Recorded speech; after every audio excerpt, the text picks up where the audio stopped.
The University of Maryland's College Park campus is literally a city. Over 30,000 students.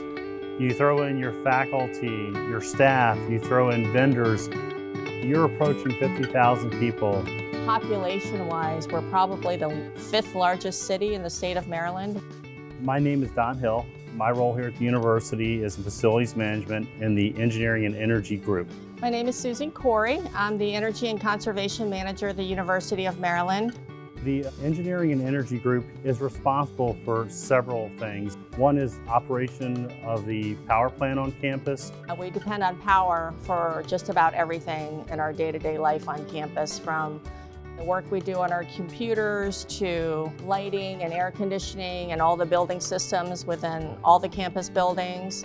The power plant is really a critical piece of infrastructure on campus. It produces steam, which is the primary source of heating for the campus. Without that steam, we would have to take measures to make sure the buildings don't freeze up and systems don't get damaged. And obviously, students wouldn't have heat. If it was compromised or was to go down for whatever reason, campus would in essence possibly have to close depending on the time of year. It was April 7th, 2015. It was about noon. I was in my office here on campus and the power went out.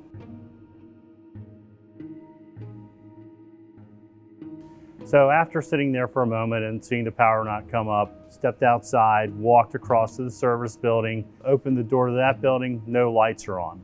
Also can immediately hear that there's no noise coming from the power plant. It was eerily quiet. A major power outage in the heart of the nation's capital. Class is canceled. University officials through Twitter said that power has been restored to all areas of campus. Steam and hot water will be restored later this evening. Given our experience with that power outage in 2015, we were seeking ways to better manage our systems and have better capabilities of determining what the status of our systems were. And in doing so, I believe that's how we came into this project with NCCoE. There was about 13 of us that met at a conference room down at the power plant. We got an introduction and a tour and started discussing what primarily our objectives were. What followed on from there was quite interesting and worked out very nicely, in fact. My name is Jim McCarthy, and I'm currently the Fed lead for all the energy sector programs at the NIST, or that's the National Institute of Standards and Technology, National Cybersecurity Center of Excellence, or NCCoE. I'm Don Fotz. I'm a cybersecurity architect with the National Cybersecurity Center of Excellence. We work in the areas of energy, finance, transportation, healthcare.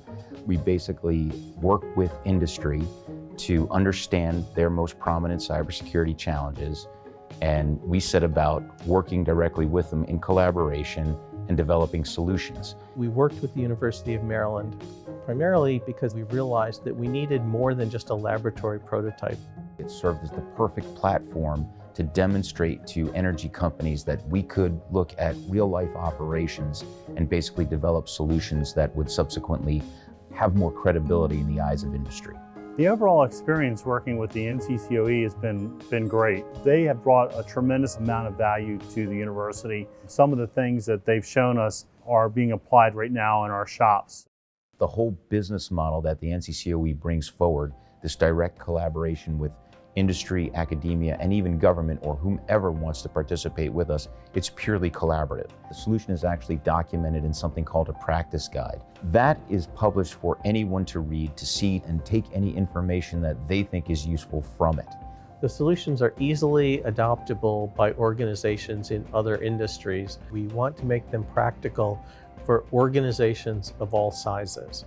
We offer a solution perhaps as a starting point for people who are not familiar with cybersecurity or who are concerned about their systems and whatnot, can use the NCCoE as a free resource. So the NCCoE's mission is to improve cybersecurity.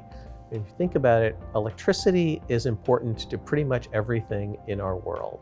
Without electricity, industry doesn't function. Other utilities like water and natural gas don't function.